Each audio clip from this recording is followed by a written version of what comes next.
Hello and welcome to another episode of the Chrissie Mayr podcast. We are on iTunes, YouTube, Spotify, and SoundCloud. And if you're listening to us on iTunes right now, please leave a 5-star review. Got a couple comedy shows coming up this weekend. I'll be in Atlantic City at the Claridge Hotel. Inside there is a wonderful theater called the Celebrity Theater. I believe it's through Atlantic City Comedy Club, but I'll be there with comedians of the compound. We're doing a show Friday and Saturday with all the funny boys you know and love from Compound Media. Geno Bisconte, Anthony Cumia, Aaron Berg, Don Jameson, Pat Dixon. The whole gang will be there. Check it out. For tickets, go to compoundcomedy.com. And then you can see me headlining at Tiff's Ale House, also known as the Dojo of Comedy, Saturday, May 14th. For tickets to that show, go to my website, ChrissieMayr.com. Got a bunch more dates coming up. I'm working on something in Chicago at the end of May as well. I believe in the range of May 27th, but I'll have details coming soon. Definitely another Texas trip in my future in the fall, maybe sooner. Stay tuned. Check out the album if you haven't yet. Live from January 6th, still available on Amazon and iTunes. Good times. Also, my Rootin' for Putin shirts are back. The famed Rootin' for Putin shirts. I don't know if you guys missed it the first time around, but I had a sassy shirt on tpublic.com.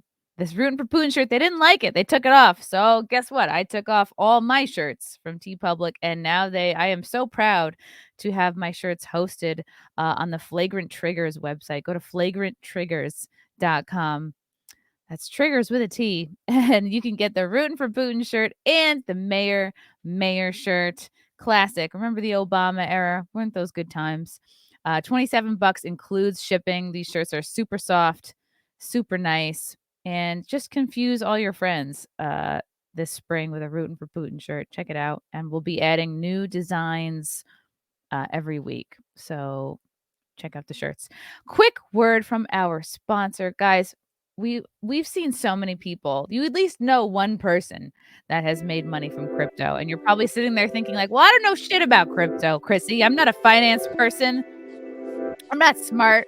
I don't have time to research." But guess what? You don't need to know all that because we have copymycrypto.com. The Copy My Crypto membership. It's a site that allows you to copy the exact same cryptos that YouTuber James McMahon personally holds. You don't have to know anything about investing or crypto. You simply just do what he does and copy him. It's like having a big brother who knows what he's doing. You don't need to, research anything. So I'm going to tell you a little bit more about James. He runs the Crypto with James YouTube channel, which despite heavy censorship has over 15,000 subscribers and 1 million views. Since March of 2020, he's told his viewers to buy 26 crypto coins. Had you put $100 into each one, you'd have over 66K right now. Of the 26 coins, his top pick of the year, a coin called Phantom, is currently up around 440 times from when he started. That one call alone has retired a number of people, including guys and girls in their 20s and 30s. Remember, this is all public knowledge. You can check this all out for yourself on YouTube. So if this sounds interesting to you and you'd like to join the 1,300 members who copy James, then stop what you're doing and head over to copymycrypto.com/Mayr. That's spelled Mayr. You'll not only find proof of everything I've said, but my listeners get full access for just $1. You won't find this offer anywhere else, but act fast because this is a New Year's offer and it will expire soon. That's copymycrypto.com/Mayr. Don't take this offer lightly. He's the real deal. He knows his shit. Go visit the site now. Yeah, copy my crypto. Making money from cryptocurrency. All right, that's enough of that. We're doing it, guys. This is fun. I'm excited to do a podcast about baseball, mixing it up with sports, away from the heavy politics. I'm excited to talk about what's going on in the MLB. And joining me today, I could not think of anybody better. He's been on the show before. He does a show on the NYY News TV. He's the host of Chef Talk. Welcome back to the show, Gary Sheffield Jr. Good to see you back, buddy. Chrissie, what's up? I see you have the beautiful studio. Um, Shucks. Thank you. is It's that all just a for audio? corner. Is this audio? The background, like how you have it all with the Oh, little these wavy stuff. spongy Yeah. things. Yes, this is supposed to, I don't know, I guess the audio gets trapped in here or it bounces, it Okay. prevents an echo. I used to have them up in the corners, but they've all over time fallen down, and they'll sometimes fall down in the middle of the night and I'll wake up screaming thinking there's an animal in here, but it's just my spongy things jumping off the wall. But yes, Yeah. No, it looks uh great.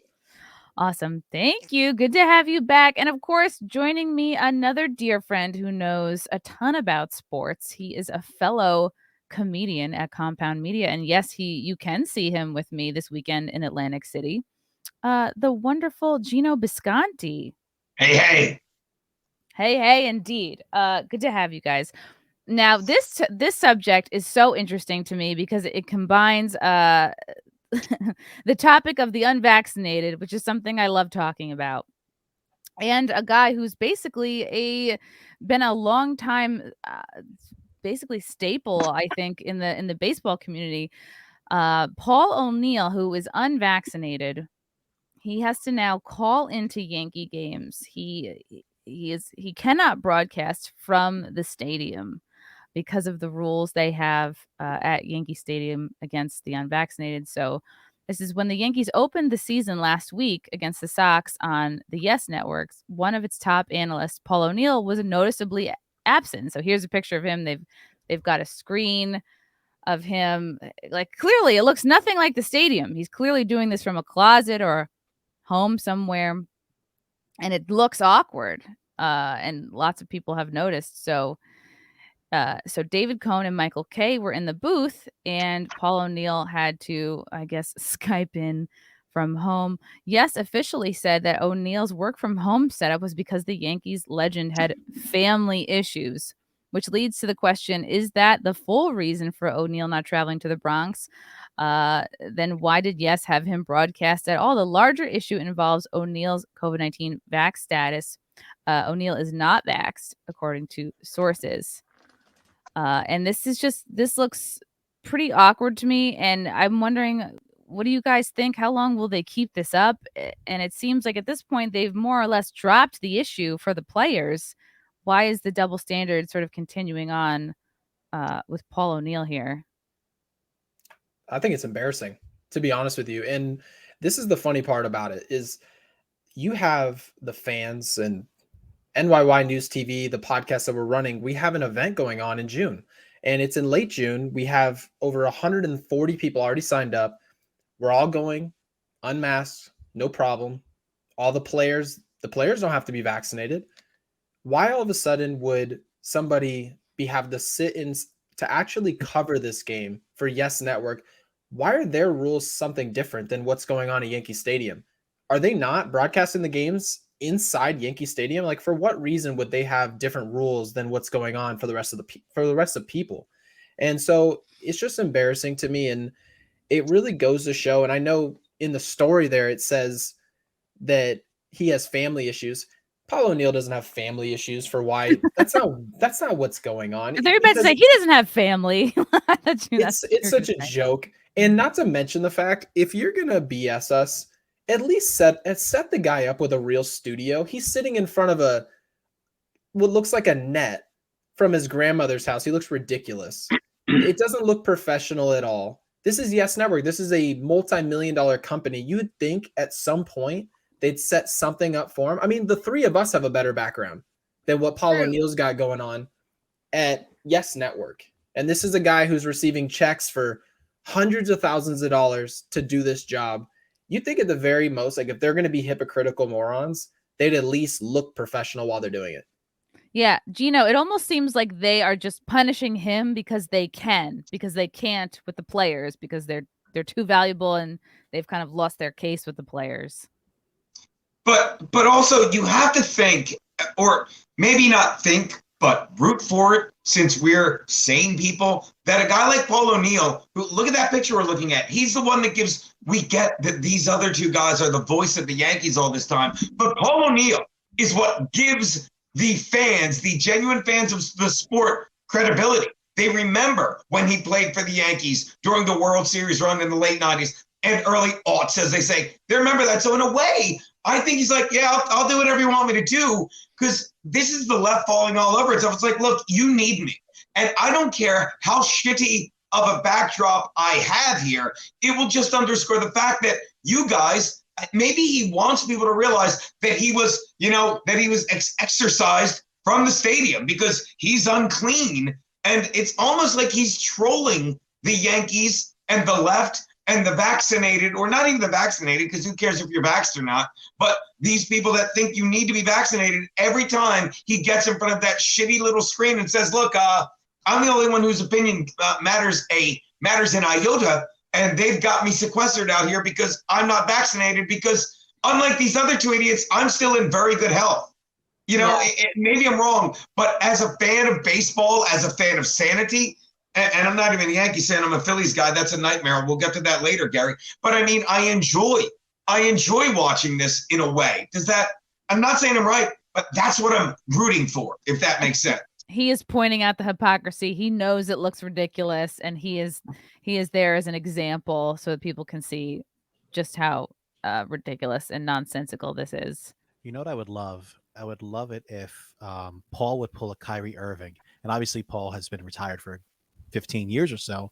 But if Paul would buy a ticket to the Yankee game, go to the stands with no mask, then go on the field and shake hands with the players, but then he's still not allowed to go into the broadcast booth. I would love if he would do that and set an example, because that's what got the mayor of New York City to bend a little bit for the athletes, the multimillionaires. They're allowed to go and play sports, but the concession stand people, if they're not vaccinated, they can't work and sell pretzels for $10. Damn. And isn't this booth that they broadcast from, isn't it like open? Or is it totally it's closed? For them? I mean, I would say it's closed off, but here's the thing is what happened with Kyrie Irving, it really started to change when Kevin Durant and all those guys started asking questions. KD started asking questions. How is this making sense? Eventually, he said that the mayor was going to have to take the focus off of him, and he's essentially called him an attention whore. So if you're going to say that, well, maybe David Cohn and Michael Kay have to stand up, and then it's not always the person who's getting screwed over that has to speak up. Maybe it's the people who work for the company who are vaccinated. And the thing is it's okay to be vaccinated. There's nothing wrong with being vaccinated. Yeah. And nobody here would say, well, I'm suggesting people not to. It's more so of implying that you know what's best for everybody else, and that's the way your workplace can enforce it. And that's just not right. And these two guys, and I know Michael Kay personally, I speak to David Cohn, every once in a while, but if I'm looking at it, I'm like, these are normal people. Like these people have enough common sense to say what's happening is just not normal for us to have a healthy person sitting in his house broadcasting on some unprofessional little setup that he's got when people in the stands are unvaccinated, people on the field are unvaccinated, and people all over the clubhouse are unvaccinated. The only place that they're not allowed is in Toronto, which essentially the entire Yankees staff got vaccinated just so they can go play the Blue Jays on the road. Wow. We're not making sense in terms of what we're doing scientifically, but scratching all that science stuff, if 99% of the population's allowed to do something one way, why would Paul O'Neill not be allowed to do it? What are we doing? And it's an interesting point you brought up about not necessarily the person who stands up is the highest profile unvaccinated person. Like sometimes, people were discussing whether or not Aaron Judge was actually vaccinated, but he was somebody who was standing up and almost kind of like taking the hits for, there was talk of like, well, who exactly on the team isn't vaccinated or is, and people were speculating, but if Judge was or is vaccinated, I think that was a pretty cool thing of him to do, and kind of just be like, yeah, he would kind of like I feel like he was taking a lot of questions and almost like speaking on behalf of the unvaccinated players. Yeah, no, it was refreshing, but at the same time, Aaron Judge eventually crumbled because there was just a report this morning that all systems are go for Toronto series. Aaron Judge, all those guys are vaccinated now. And oh man, It's unfortunate, but that's what happens when you have pressure on you. And I'm sure Aaron Judge, his agents, his family, they all sat down and were like, this whole thing is going to become a mess. Do I want to go through what Kyrie went through? And it's not going to be to the same extent because you're really only going to sit out against the Blue Jays. So who gives a rip? But yeah, I mean, these guys ultimately, everyone's too cowardly to stand up for Paul O'Neill. And Paul O'Neill's done too much for the Yankees to have people who are sitting up in the booth saying nothing. Wow. Yeah, under Major Leagues Baseball rules, O'Neill could work the game, but would be restricted from entering the clubhouse, the interview room, or be on the field during batting practice. On the air, he would not have to wear a mask, but in common areas like hallways and bathrooms, he would have to have one on. It's just ridiculous. I can't believe we're doing this. I really can't believe that there are still protocols talking about COVID. I live here in Arizona. I haven't worn a mask. And again, I have no problem with people wearing masks. Is it inconvenient? Do I not like it? Yeah, I don't like wearing a mask. But I haven't put on a mask or thought about a mask in a year. And here we are still reading protocols as if walking to the bathroom is some go zone to where you're going to get COVID, but a waiter can't give you COVID. Nobody in the locker room as a player can give anybody COVID. Vaccinated people can't give you COVID. There's no science to this. We're just writing down stuff and seeing how scared people can get. That's really what we're doing. Damn. Yeah. I wonder if he feels at this point it all just becomes part of a larger narrative of what they can get away with, and it doesn't matter because in the end it's baseball, Ray. It's baseball. And the fans come for the game, but it's just what can we get away with? What can we keep selling? What can we keep in the ear of the few people, the ever decreasing number of people that still believe this? I mean, no one goes to a baseball game worried about anything. No one goes to a baseball game saying, let me wear a mask. And the thing is, we've said this for months now. Anyone's still wearing a mask now more than ever after they dropped the mandate on flights and stuff. They're vaccinated, and it just makes everyone look that much more foolish. And this is honestly, I'm sorry to just say the left and make that blanket statement, but that's what it is. That is just them keeping this story alive just to see, in my opinion, who still wants to believe it. And I literally mean that. Who still is willing to believe this when it's not even something worth wasting energy on anymore? The real story now is not about preventing COVID, which they never taught us. They never told you how easy it was to do. They never showed you these simple stats on this is what will prevent it, and this is what's proven to prevent it. And this is just more of that, more of them saying, well, Paul O'Neill's not vaccinated. In case anyone doesn't remember, that's bad. And some people are going to be will shunned into this story. Yeah. The White House was even afraid to encourage weight loss for folks. And it'll be interesting to see what happens at the end of the summer, because apparently on August 21st, the Yankees are set to retire O'Neill's number 21 at Yankee Stadium. Even if unvaccinated, a ceremony probably could still happen, but it most likely would not include any current players and could be tamped down. So if they still really want to stick to this, it would be a shame that they would kind of undermine, his special moment, the time that they're going to retire his number.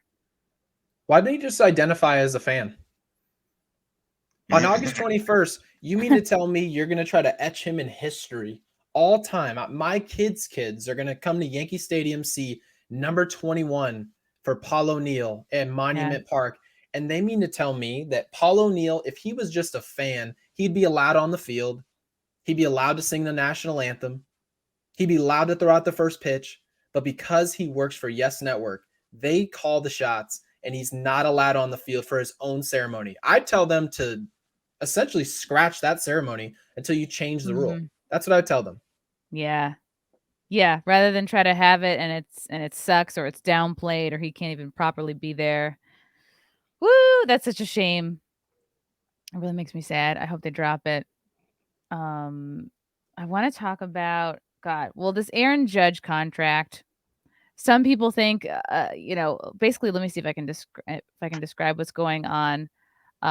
Aaron Judge he's currently not signed, or they failed to sign him before the beginning of the season, and now that the season has started, he just doesn't want to talk about it until the end of the year. And then at the end of the year, I believe he becomes a free agent, and I'm not sure basically he was holding out for more money. I think the Yankees offered him $30 million a year, about approximately, but he holding out for $36 million per year? Let me see if I can pull this up. Yeah, I can help explain it a little bit. I mean, they were offering him $30 million a year. I believe the total after all the numbers were crunched, it was about $230 million, which in my estimation, it was a fair deal. But at the same time, when an organization's bidding against themselves, and we've all worked with a company that's bidding against themselves, when you have no company essentially that's giving you an offer, and then the Yankees saying, "Hey, we're bidding against ourselves. We'll give you 230." What makes the Yankees think, or anybody else think, that 230 is the best he can do? Him and his agent know, once I hit the open market, whether 230 is fair or not, can we get more? If the answer is yes, more times than not, people usually opt for more money. That's what happens. And it sounds crazy, and it's probably why Aaron Judge didn't want to talk about it during the season, because he knows the media getting involved in this is just going to turn a war against the players and Aaron Judge. And it's just, the players, Aaron Judge, the fans. He doesn't want to get involved in that, because it really comes down to a bunch of fans who are going to say, "Why don't you take 230? Why don't you take 230?" It's like, guys, if you could make 300 million, wouldn't you? I would, whether I'm worth it or not. You can say that he can take a discount. Everybody knows guys can take discounts, but I tell you right now, if Outkick or NYY News TV told me they'd pay me quadruple of what they do, I'm accepting it, whether someone likes that or not. Right, because regular people are like, any amount of millions of dollars is good. Just go for that. Why hold out for an extra 15 million? And really, am I wrong to say this, Gary? He's playing. Excuse me, 1 minute. 6, you ate already. Am I wrong to say he's playing with house money? Because he's Aaron Judge, and he can basically say, "Now I'm going to hold out for more money." And if he has a great season, he'll get that money. If he has a great season, you'll even get more money from one of the other, 29 other teams. I always confuse with football. And even if he has the worst season ever, the fans in New York love him, and they might get a little feisty, but he can fine-tune that at any point during the season. So he'd be a fool to take a penny less than 10 million more than what he asked for at this point, because I'm going to put everyone at ease. Aaron Judge is going to be okay. He's going to make it through this. Am I wrong to say that, Gary? No, not at all, Geno. And this is the thing. People they have to put this into perspective. And I've had this conversation with my dad. I'm like, at some point, isn't a certain amount of money enough money? And what you really learn just by being around people who do have money is that it's all about perspective. You go to a steakhouse for the first time. It's the best steakhouse you've ever had. Then when you go again, now you get the lobster and shrimp mashed potatoes. And if you don't get those, now we get it. You eat steak and lobster. We get it.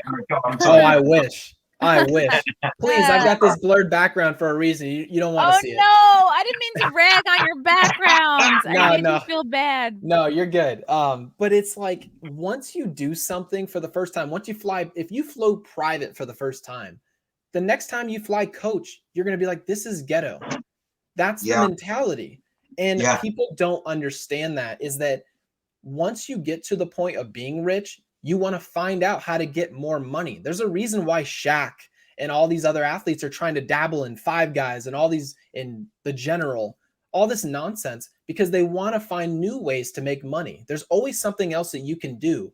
And Aaron Judge, whether or not he wants to buy a team sometime in the future, which we saw A-Rod try to do with the Mets, how are you going to do that? By taking discounts when you're 30? It doesn't exactly compute. So I sympathize with any player in any sport trying to make as much money as possible. Always. Sure. I don't know why I'm yelling sure, like anyone would doubt that. No, I think that's why I'm yelling. But yeah, what you said. And this deal is going to take him through till 38, which is like. But let me say this as well, Chrissy. I'm sorry to step on you, but I think the fans get this, because this is not that. Am I wrong to say this? And I'm sorry to interrupt you because of your show, but it's not that. Like, if this was 10 years ago, we'd be like, this greedy son of a bitch but I think the fans even get it. There's not been some, giant backlash against one of the most loved players in New York in the past decade. Like, no one's like, what did she, am I wrong to say it's been a non-story here?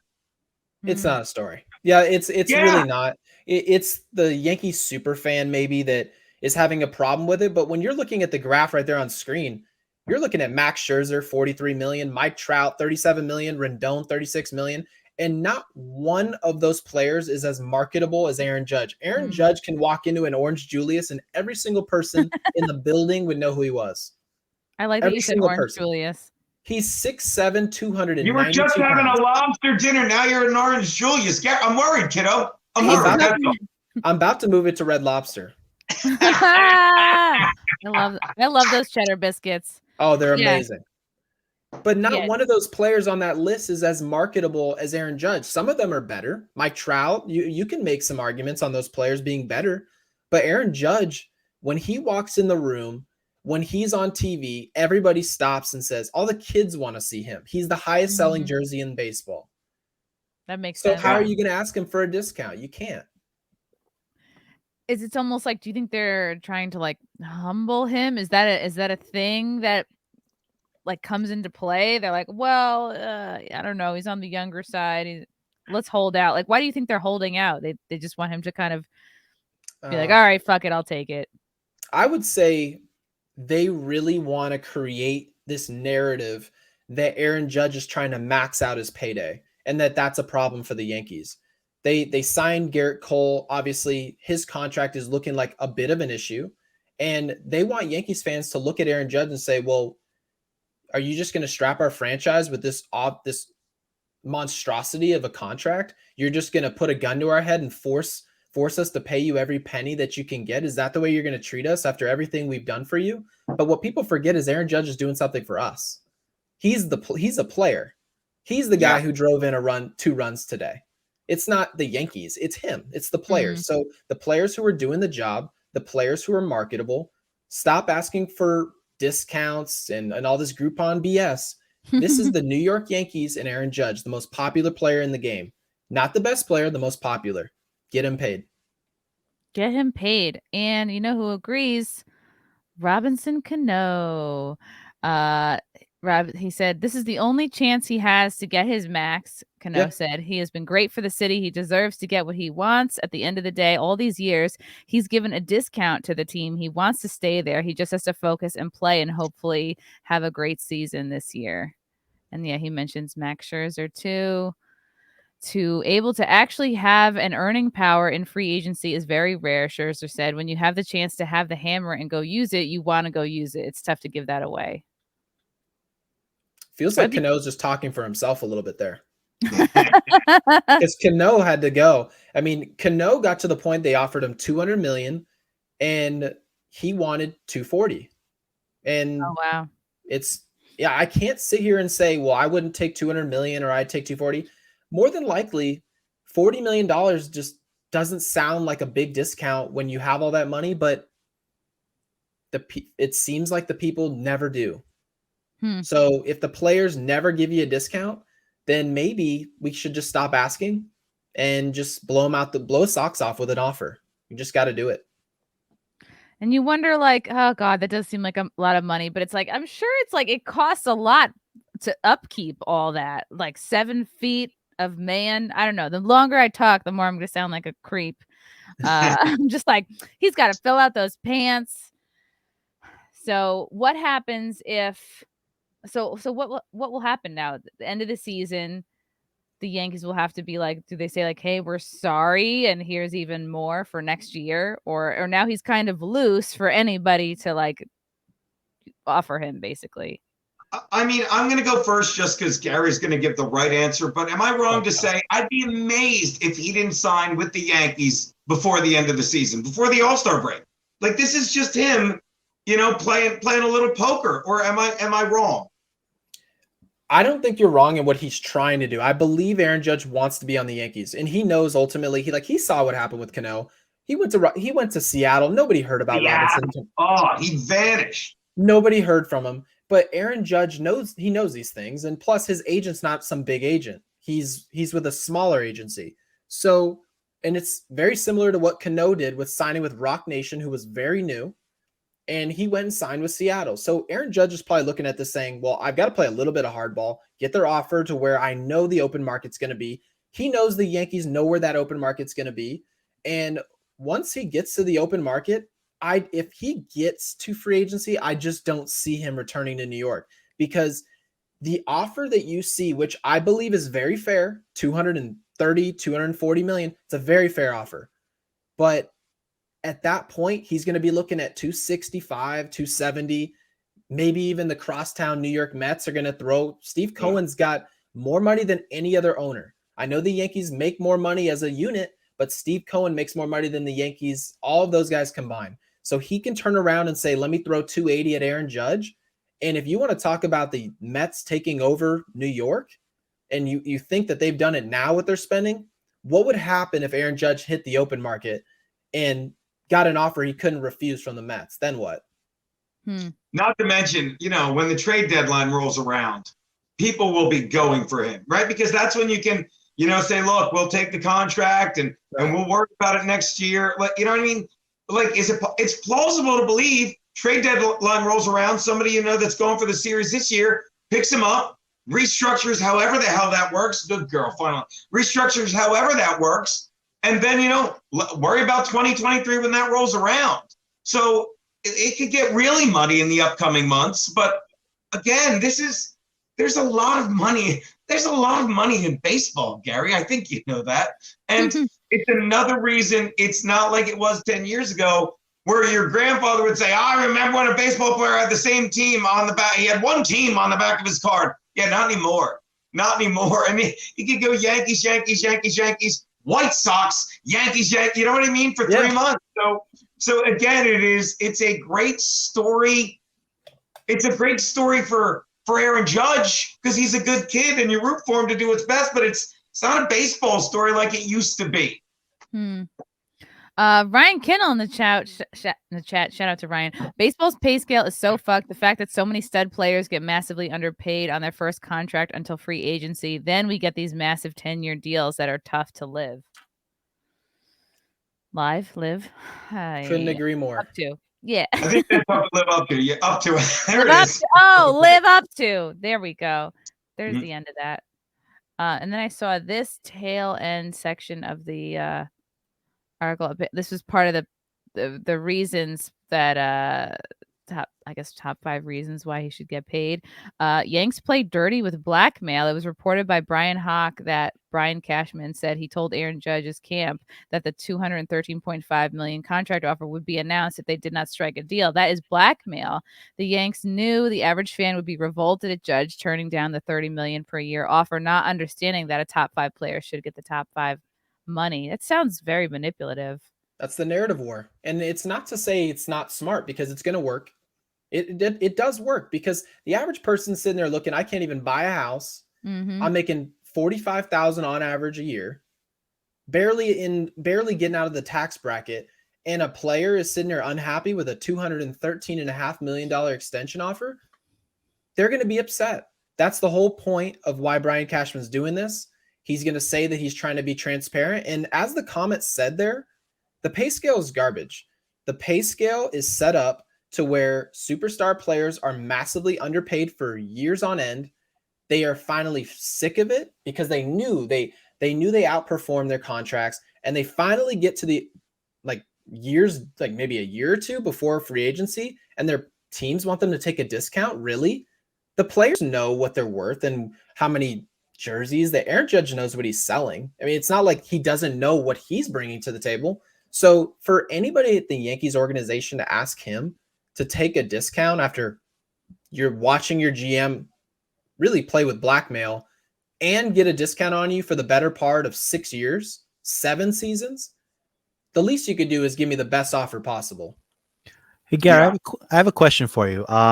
Do the Yankees who gets a cut of the Judge jerseys and shirts and baseball cards and stuff? Does that go to the Yankees? Does it go to MLB? Does it go to Aaron? Do you know how the Yankees are getting most of that? And yeah, the Yankees are getting most of that. Aaron Judge is getting a cut of that. But the Yankees are making so much money off of jerseys. People don't realize that as people look at Derek Jeter all those years ago, and he was signing $200 million deals way back when, and people are looking at him saying, how are the Yankees going to make up for all that money? I'm like, do you go to Yankees games and see how many number 2 jerseys there are?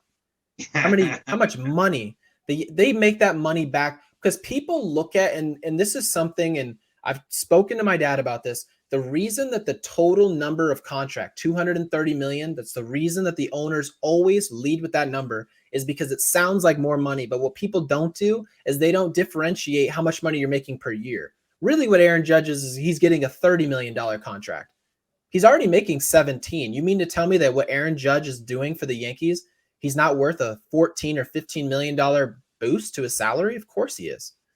And that's something, it's all PR stunts, and they're just tactics meant to turn middle-class citizens that attend these games to turn against Aaron Judge. And it's working, and it's sad. How do you not ultimately have like hard feelings towards like upper management at that point when you can see these manipulative tactics in play? It's like, it's just kind of icky. Like when you know that's what they're doing. Yeah, you just forget, because ultimately we're rooting for the Shield. I'm a New York Yankees fan. If Aaron Judge was gone this offseason and they dealt for Juan Soto from Washington, I'd be rooting for Juan Soto. And that's just the way baseball is. It's the way sports are. And I remember not too long ago sitting here cheering for Sean Alexander with the Seattle Seahawks and saying how amazing he is. He's on the cover of Madden. Next thing you know, he's out of the league, and you're seeing Marshawn Lynch, and people are acting like Sean Alexander never existed. That was the quickest drop. My brother's a huge Seahawks fan. I'm a Chargers fan, as you can see. Another nightmare. I don't need to bore you with that as well. But that is one. He fell off the face of the earth. Yeah, and that. Like, I still don't, like, it's so fun. I'll never forget, number 37, he had the record for most touchdowns in a season before LaDainian Tomlinson shattered it. But my point is, like, he just went from that record-breaking guy to a year and a half later, he couldn't even hold on to a job with the Redskins. I'll never understand that. And that, you nailed it. Like, not that you don't know what you're talking about, but that just shows anyone that ever says, oh, he's being greedy, sports beats the shit out of you. You know, I don't have to tell you, you played it. And it's like, get what you can while you can. And to reiterate what I said 20 minutes ago, that is, again, why I can't remember the last time I said that guy's being greedy, because I think we all agree. You know, the owners make so much fun. Like, I'm curious to what you think about this. Like, I love baseball. Since I was a kid, I grew up watching the Phillies. Gary, it could be game 159 of the season. The Phillies could have been mathematically eliminated 3 months earlier, and I will be screaming at the TV like it's the 5th pitch of Game 6 of the series, okay? And but I really got away from baseball because all sports, with the COVID and everything and the narrative and the woke shit, I didn't care. I didn't follow the strike at all. And then when they said, okay, the strike is averted, I remembered to get back into it, but they're not what they used to be. I would say most of the people are on the players' sides now, because it's all these rich people in charge of stuff, that these elderly owners who are worried about dying and live their lives are like, you have to be vaccinated. Why? I'm an NFL, MLB, NBA athlete. Why do I have to be vaccinated? Because you're scared? And what are your thoughts on the strike and how it was averted? And just, isn't everyone on the players' sides anymore? Am I crazy? You know, honestly, I think the owners are doing a much better job with really fooling the fans. I'm on Twitter. I'm very active on Twitter. And these fans are so fooled because they've been essentially brainwashed into believing and really saying, well, take a discount and it's going to be worth your while. It used to be where everybody was against Hal Steinbrenner or George Steinbrenner. Everyone's looking at George going, why doesn't every owner behave like George Steinbrenner? And then all of a sudden, you have the fans who were they were losing their shit. Sitting there talking about Steve Cohen buying all his players, and they were figuring out a way to put in a 4th tax, which is essentially going to make it impossible for him to spend money. Steve Cohen's just being like George Steinbrenner. That's what he's doing. He's saying, to hell with your business model of pumping in 120, pretending you're trying, and then letting guys go out there. The attendance is down, the concessions are down, but we get our TV money and we're making an even higher profit than we did last year. We have the fans looking at it and saying, well, he's spending 120 million. Isn't that enough? No, it's not. It's not enough. You should be thanking every owner that puts every penny into any team. That's why when I saw the movie Moneyball, I told Nick, kiss my ass, I'm not watching that movie. They're literally trying to help owners not spend their money. Why would I go to see you play? You can't tell me. That would be like Harkins Theater telling me that they made their seats out of paper mache. So we saved all this money. Aren't you excited? No, I'm not. I want to know that you invested into everything that happens. If you tell me, yeah, we went and we upgraded the cup holders and we have a full bar, I know you put your hardest work into the product. Now I can get excited. Yeah. And that's not what we're doing. And another added responsibility of someone like Judge is like, yeah, you're not just a strong player, but like you're kind of the face, or a face of the team. So it's like part of that money goes into like, yeah, like don't get drunk and act fucking retarded on the weekend. Like don't, I feel like part of that is like watch what you do a little bit. Not that he's been a crazy person who's out there like getting super hammered every chance he gets and like dating a bunch of celebrities or whatever. Of course they're allowed to do that, but I feel like part of that money is like, yeah, a little bit so you can behave because there's so many eyes on you. Yeah, well, shoot. I mean to tell you, Aaron Judge is essentially, he's really the most well-balanced athlete. He's the most well-balanced athlete since Jeter there. He's just nice. And you don't have to be that way. I try to tell people, you don't want everyone to be like Jeter because you need something to make them stand out. I mean, that's just the way I feel. I like personality in the game, but I also like seeing people like Aaron Judge. And there's people like Tatis too, who are playing soccer while they're hurt in the outfield. So Aaron Judge is a responsible guy. And people really have to ask themselves, do you think Aaron Judge earns the Yankees more than $30 million of revenue a year? Absolutely. If the answer is yes, then why are people asking him to take that? I used to love years ago when the Yankees-Red Sox rivalry was really getting going again. And the Red Sox had this guy that the Phillies wound up with. What a meathead, Jonathan Papelbon. Just everything was terrible about baseball. And the Yankees had some guy, the Sandman, and Derek Jeter. And I would say, did you hear what Derek Jeter did? Did you hear what Mariano Rivera did? And it's the same thing. Hey, Garrett, did you hear what Aaron Judge did? Do you hear what he did? Nothing. He didn't do anything. Yeah. Shows up. He's the face of the franchise. He's a good kid who keeps his nose clean and loves the city and loves baseball. There's so many guys that you're asking them so little. Can you just not be a fuck up? Nah, can't do it. Can't not be a fuck up. Can you just not date J-Lo? Yeah, Aaron Judge is just everything that's right about baseball. He grew up into, and he's the kid that's still playing in his backyard, and that's worth $6 million extra a year. It's baseball, Ray. It really is. It's Who's the Ray? Field of Dreams guy. The Field of Dreams. Okay, I was just like, You know what else we're not talking about is the cost of living in New York. Oh, yes. Cost of living in New York City compared to these other cities. true. I mean, we're talking about Judge obviously being a top 5 player. When you look at those other salaries, you got Mike Trout and someone else on the Angels are top 5, right, for salary wise. But they're living Ohtani. in Chrissy, can you pull that back up? Oh yeah. The salaries. Like, yeah, 30 million sounds like a lot, and we're arguing pennies on the dollar, obviously, but still, that $30 million does not take you nearly as far as $28 million in, I don't know, let's see, Minnesota. St. Louis. Are you kidding me? That $30 million is not enough. They need to overpay Judge to make it worth it for him to stay in New York City. True. Salads are $15 in New York City. Like a good mixed salad. Mm-hmm. I mean, I'm in a spare bedroom in my buddy's house. I mean, it's $700 for rent a month. If in New York, you're lucky to spend $2,500 anywhere near the city. $3,000. You're lucky. And then just a little studio apartment. And for the most part, guys like Garrett Cole, big time Yankees players, they live in Alpine, New Jersey. And the taxes are garbage there too. The taxes are terrible. Cost of living's terrible. Gas is bad. Everything is expensive.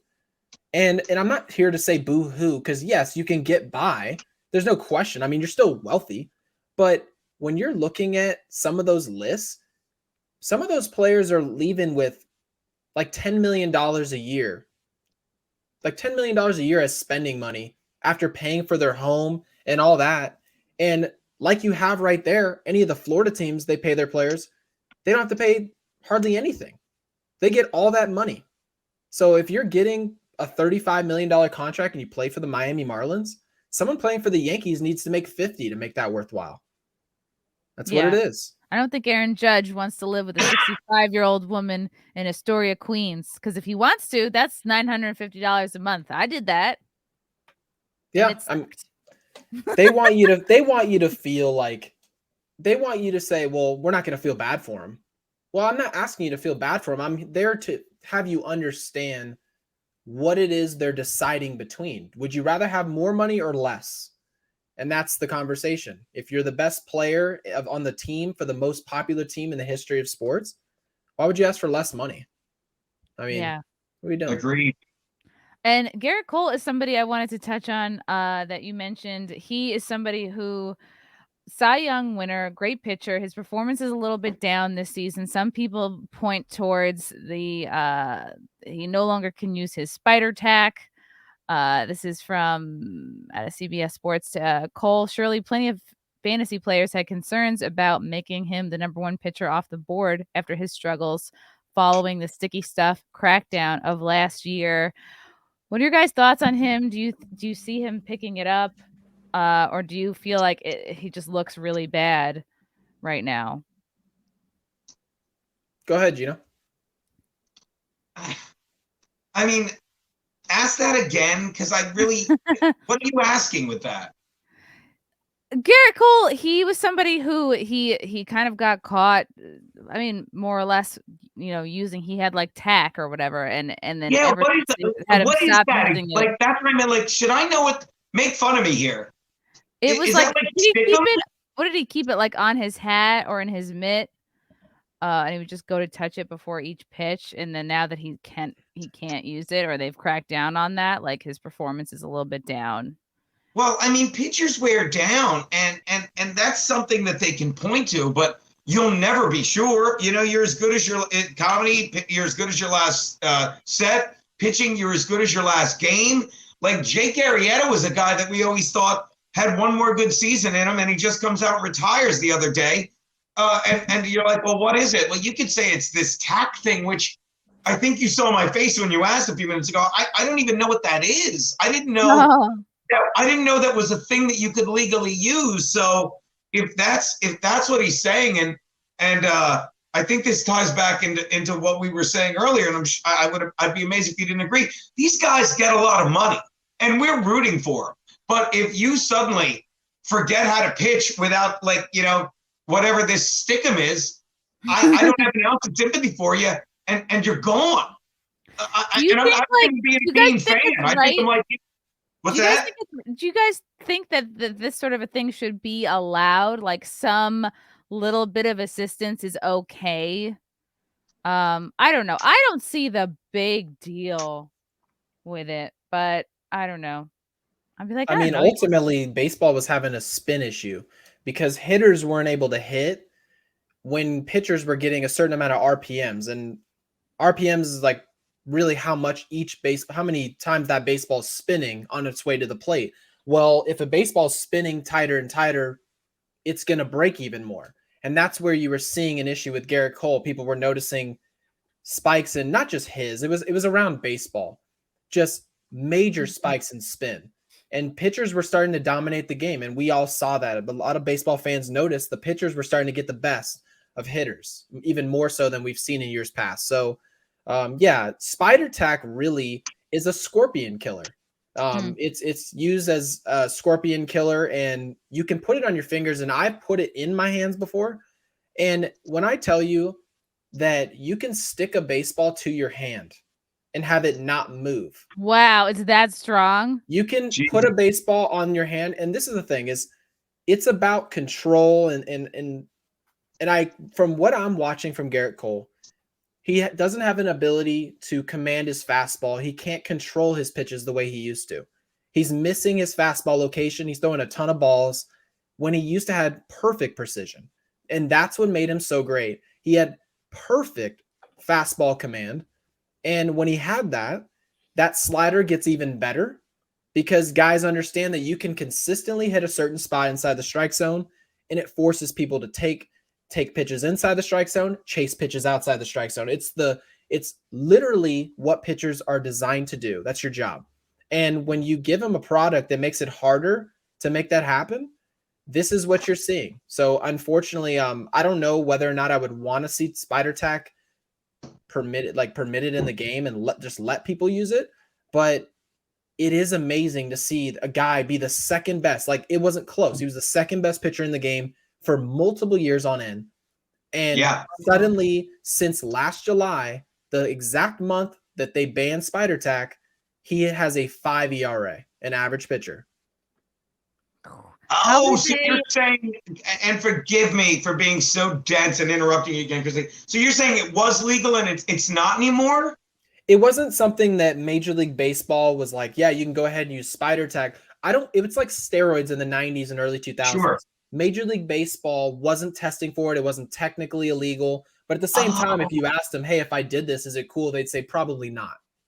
So it was just something that was being done under the table. So that makes him even less sympathetic because he was kind of cheating in a way, even though, and then they said they made it official, you can't use this, and he was helpless without it. Oh, wow.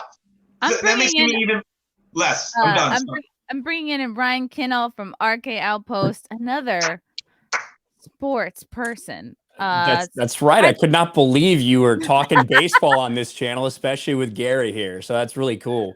And Spider Tack, it's an interesting discussion because I think that even a lot of the players, if you would have asked them a year or two ago, Gary, they would have told you they're okay with pitchers getting a little bit of a better grip. Like, they were okay with that because they want them to have control. They don't want to get hit in the head. They want it around the strike zone. But then once we saw that it's clear that guys that are using this are getting a 300, 350 RPM spin rate jump simply by using it. Right. That's when they're like, well, maybe that's why we're striking out so much. Yeah. And for guys like Gerrit Cole, it turned him from a good pitcher, a good solid pitcher for the Pirates, to a record-setting contract guy. He came out of nowhere. You're exact. Not saying anything. He did come out of nowhere, didn't he? Mm-hmm. And Trevor Bauer, even though I don't know if he's ever going to play again after the rough sex he was having, but Trevor Bauer was 100% spot on. He's been calling out this for years, and Major League Baseball didn't address it. And he even said, listen, I will show you. I know how this works. And for one inning with the Reds, he went out and his spin rate was through the roof. And then the next inning it wasn't, because he knew what these guys were doing. And then when he said, Major League Baseball, I've shown it to you, you're not doing anything, I'm just going to use it, goes out, has an incredible season, gets like a $30 million a year contract. And now he probably won't play again for a while. It's like when Bonds wasn't on steroids, and then everyone else was on. It's like, all right, let me do steroids once, and he hit 70 home runs. Like, I wasn't on steroids, but he proved the point. It's like when Schilling, Schilling never did performance-enhancing drugs by the way he would be livid talking about people who did. And I think you see my face, because I love baseball, and I'm like a kid with it. And this is I didn't know any of this. Wow. Yeah. To be fair, Geno, Ryan Braun was livid too about steroids, and then he happened to be on roids. Oh, yeah. That's too much. Yeah, you never know what's true. He wasn't a good actor, Ryan. Right. He wasn't a good actor. A-Rod, the same thing. A-Rod was like, oh, I can't believe you'd accuse me of that when we all saw what happened with him. But, that's cheating in baseball. It's so strange because there are acceptable forms of cheating. There are unacceptable forms of cheating. You look at like sign stealing. Sign stealing's cheating. But when you're starting to use technology to sign steal, then people have a completely different perception. And And that, I mean, between the Yankees, the Red Sox, obviously the Astros got it worse than anybody because they won, while they were doing this. But some people view it a certain way, others don't. What are your thoughts? I don't think it's cheating unless you get caught. I know no one's asking me, but We're not talking about women, Geno. Shut up, Chris. But I mean, it's like, it's everyone cheat. It's part of the game. Am I wrong to say that? I mean, people cheat in all ways of life. I mean, people cheat through school. And that's the thing, is cheating's only embarrassing when you get caught. But when everything's working out, you're winning the World Series, you're signing $350 million deals, you're passing the class you knew you'd never pass, it all feels good because ultimately you still get the credit as if you weren't cheating. That's the whole point of cheating, is people will do something and they're like, yeah, we just rake. We're hitting every pitch you throw. We look like we know what's coming. No, people don't. They didn't have an intention on anyone understanding that they knew what pitches were coming. But it looks embarrassing in hindsight, obviously. So, and I get all of it, and I'm a Yankees fan. So technically I should be the most upset, maybe other than Dodgers fans. And I've totally moved on from it. It's something that there's no use in getting upset about it. I'm sure the Yankees were cheating in their own right in some other way. And you sort of justify it to yourself, well, if other people are cheating in some way, like I'm stupid to be the only one not doing it or not taking advantage when we have the chance. Right. And this came out today, just back on Garrett Cole. There was poking fun at him today. This just came out. The Angels radio crew is being dragged for believing this completely made up tweet about Gerrit Cole. This came out today. This was it was a Twitter account called New York Porch Sport. Gerrit Cole promised an underprivileged school he'd donate 600 MacBooks if he went over 2 innings tonight. The Yankees ace went 1.2, which this looks legitimate. Obviously, this is in the New York Post font. It's got a picture, and John Boyd called this out. A few other accounts called this out, that basically the Angels radio announcers thought this was real and commented on it during the game. How do you think that's real? How do they do that? Boomers, Geno.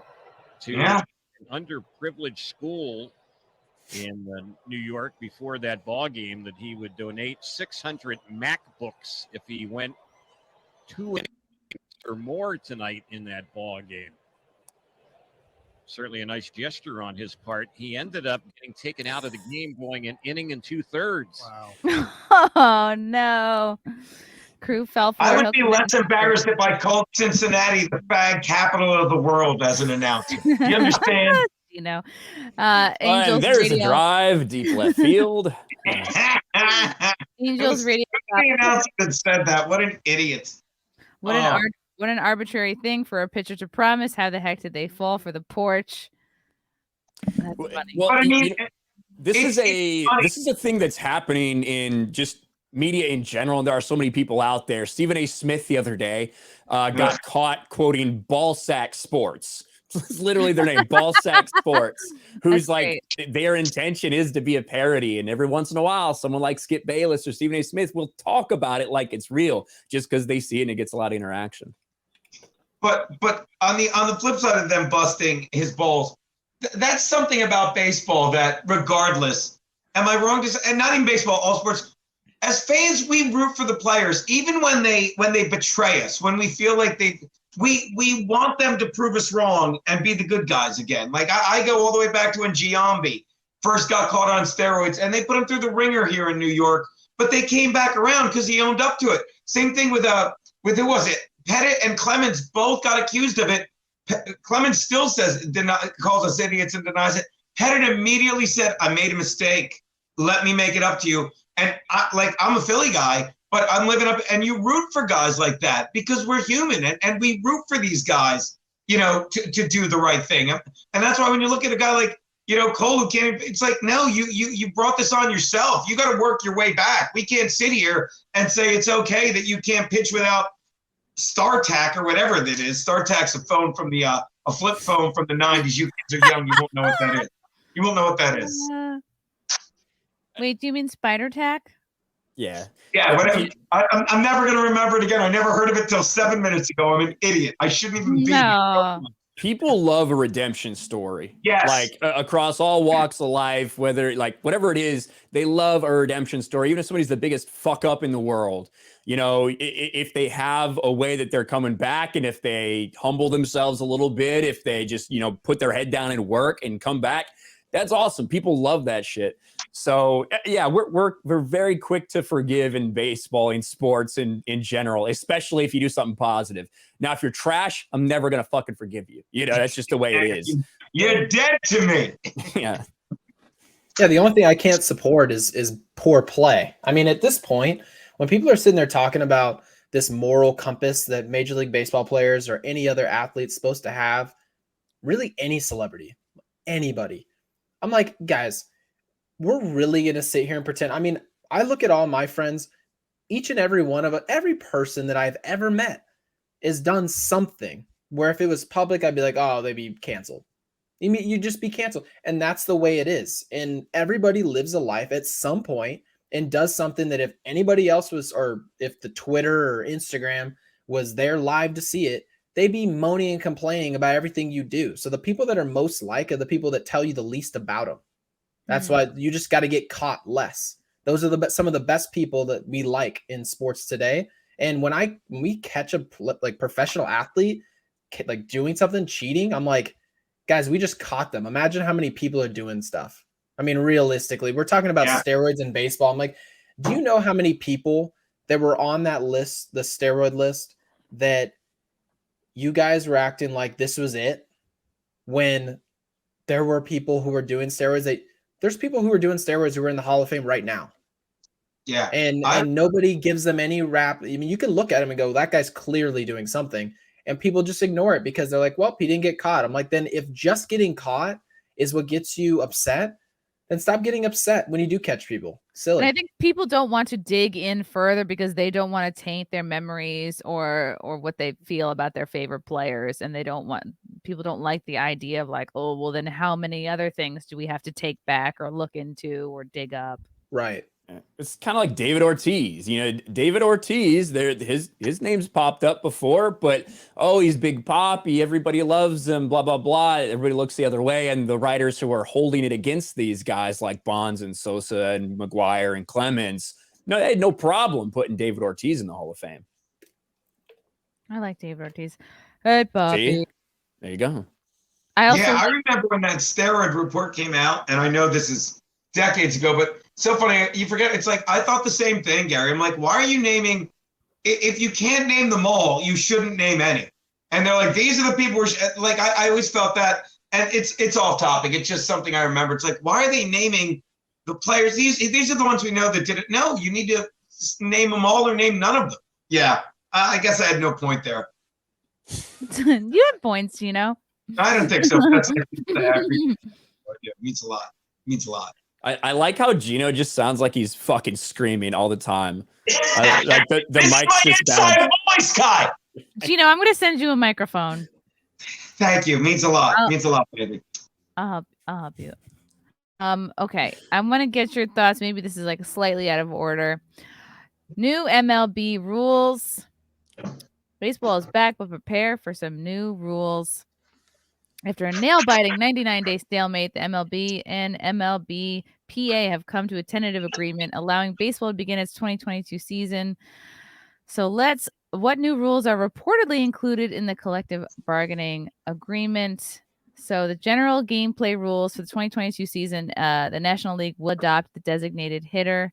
For the 2023 season, pitch clocks will be used, but there will be a ban on defensive shifts. An automatic ball strike zone will exist, and there will be larger bases. I mean, is that about the same? I mean, is that... So they are, and I'm going to be the idiot again, and please, because I was talking about this with my fam this weekend. So they are going to eventually outlaw the shift. Ryan, Gary, someone, Chrissie, anyone, are they? Is that what I'm hearing? That is correct. 2023.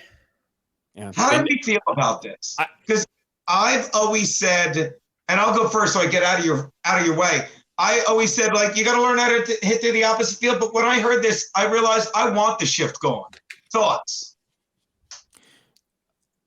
Go ahead, Ryan. I personally have always held the opinion, if they're going to shift 3 guys to the right side of the infield, put it the other way. Lay a bunt down, make them pay, make them force them out of the shift.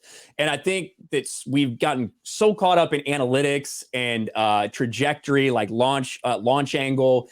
And it's perfectly acceptable to now strike out 200 times in a season. As long as you're going to hit 35 or 40 bombs, you can hit 220 and strike out 200 times. I don't like that baseball personally. I like my guys slapping it around the field a little bit more.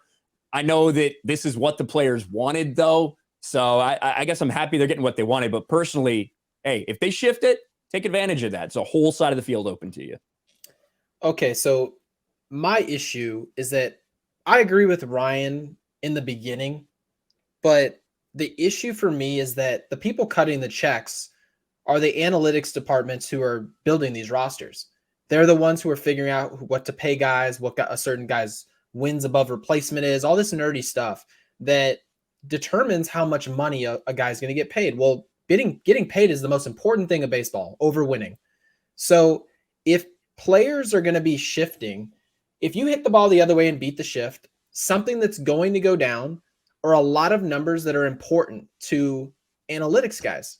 And Joey Gallo, for example, is a player who's getting destroyed by the shift and obviously a high strikeout guy that plays for the Yankees.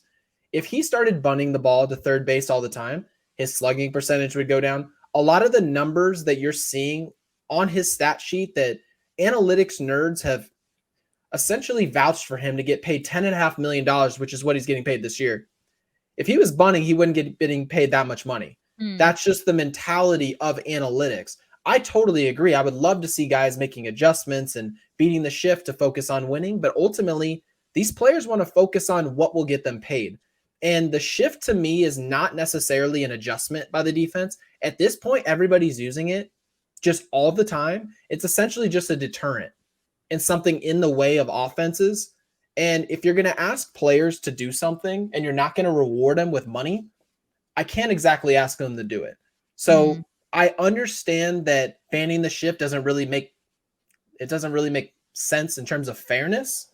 But at the same time, in terms of entertainment, it is going to be more entertaining to not see guys shifted in the right field.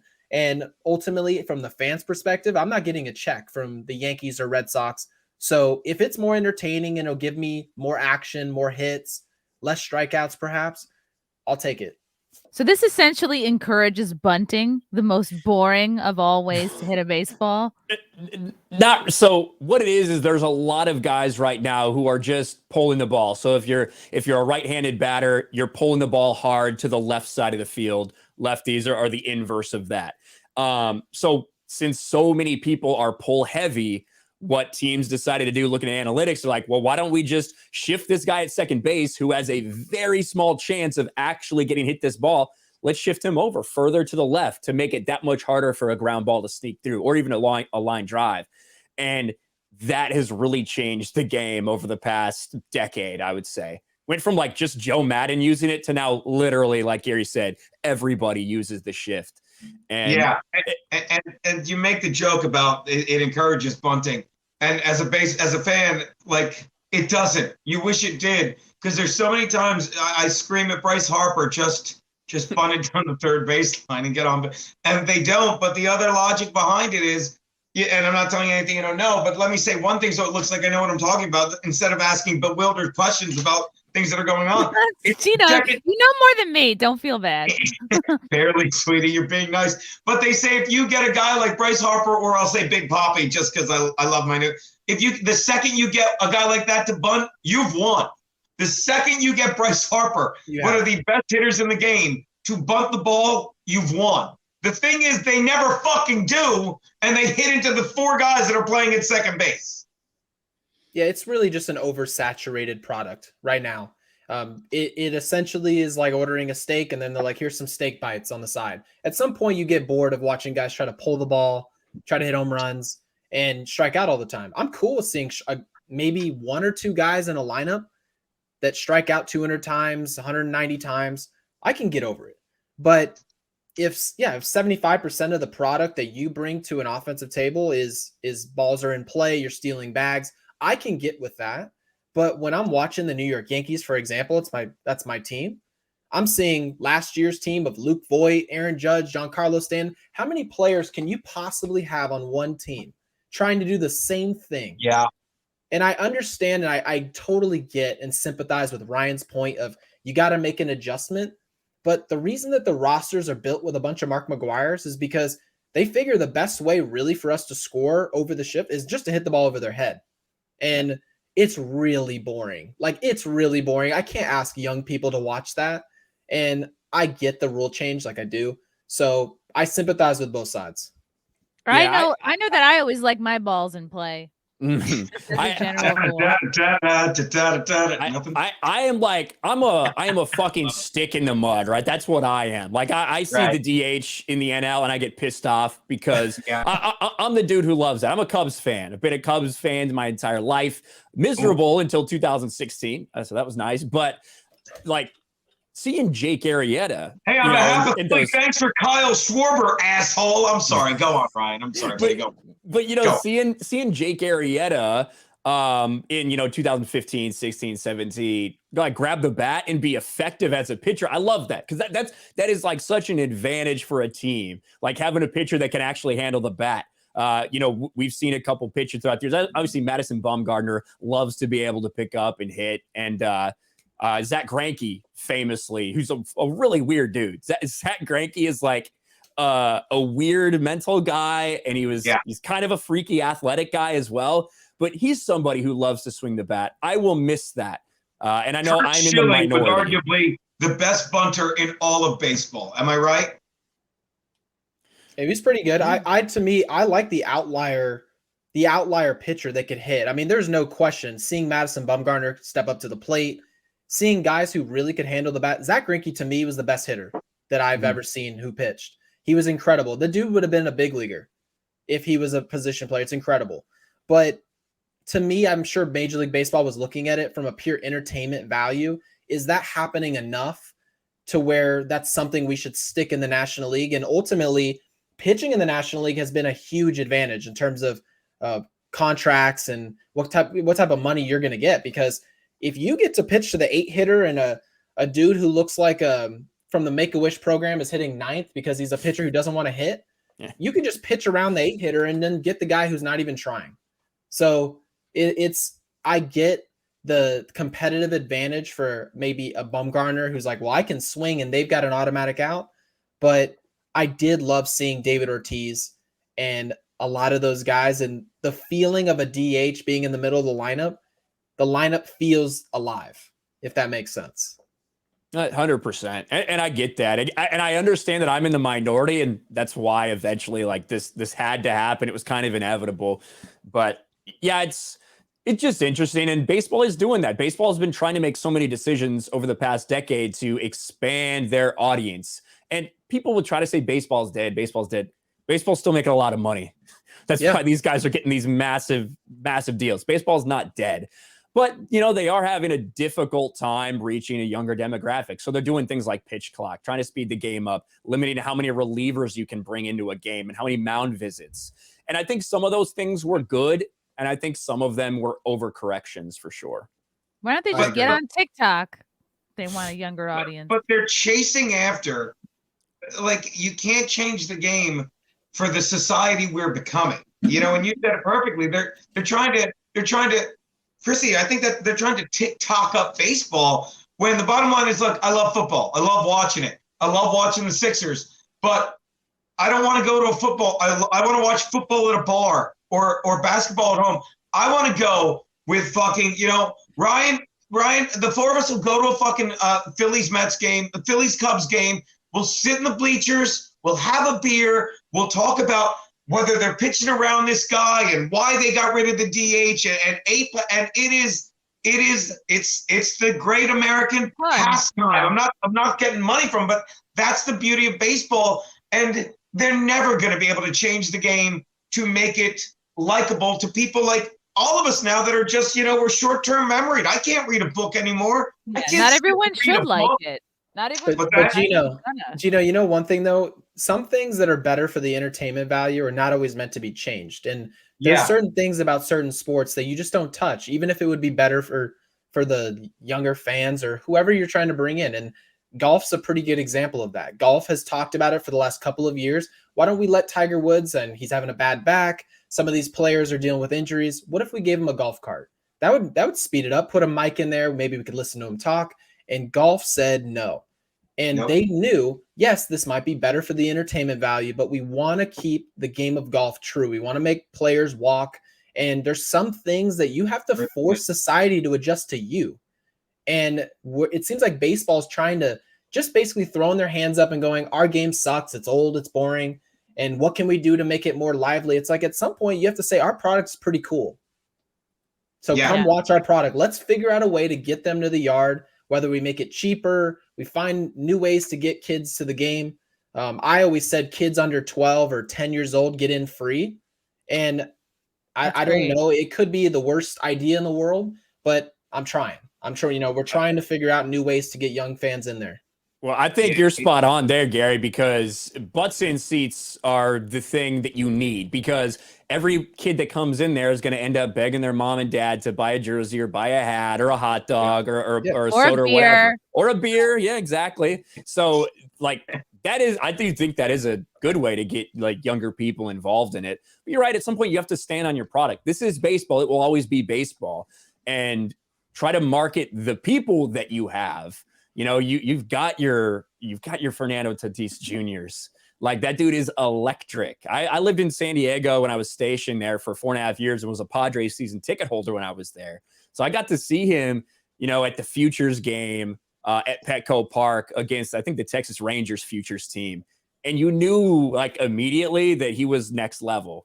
And if only he could stay healthy, that would be nice. Maybe stay off motorcycles. When he was asked, was it the motorcycle accident that hurt your wrist? He answered, which one? So if you're Bob Melvin, and if you're that San Diego front office that just gave him like $300 million, got to be a little bit worried about your future there. You're just yelling, stop talking. Which accident? Shut up. Yeah. I mean, not everything needs to be catered for the short-term attention span crew. Like, I feel like baseball is one of the few things we should be instilling into the next generation. Like, yeah, it's not a fucking TikTok, but it's worth it, and it's a whole experience, and I don't think it should be changed. Let's go into the postseason rules. The postseason will expand to 12 teams. There will be no man on second base to start extra innings. Is this about the same? Well, I mean, the postseason expanding, I know this is a money grab, and it's good in terms of money. I got that. So I understand why it's happening. But in terms of allowing more teams in the playoffs, to me, I felt like you're not rewarding some of the best teams for working hard all season long and creating some type of gap between the best teams and mediocre teams. And it always disappointed me that people were looking at this Yankees team that I've covered for months now. I told everybody, this is a mediocre team. We're likely going to win a wild card. Well, if there weren't 12 teams making it into the postseason, perhaps being mediocre would be a detriment to the way the Yankees are being built. And the Yankees they wouldn't feel compelled. Like it's like this bailout. It's essentially a bailout for teams that are average, and they just get a free pass into the playoffs and they win like 2 or 3 games. The next thing you know, you're just a full participant in the playoffs. Well, to me, I want to see the Dodgers. When the Dodgers go win 110 games this year, I want it to be rewarding. Actually be rewarding. I don't want to see the Brewers, or maybe not even the Brewers, some smaller team in the NL squeal in with 87 wins, and then they get the same chance that a 110 game team wins. Like, what are we sitting here talking about? I get it's money, but I just don't like letting everybody participate. It's interesting. And, 12, I think, is a number that is, the NFL has now expanded to, 14 teams now. The NBA's been 16 for a while. So it's still less. It still is a little more exclusive than the other sports. I will say the manufactured drama of kind of the play-in games that they've had the past few years, one game, you play 162 games, and then, one game decides it all. if you actually make the postseason. There's a lot of manufactured drama in there, and I do think it works in a lot of ways. And we saw some interesting games. The Braves, that controversial infield fly rule that one year. Right. So things can happen, and it's crazy.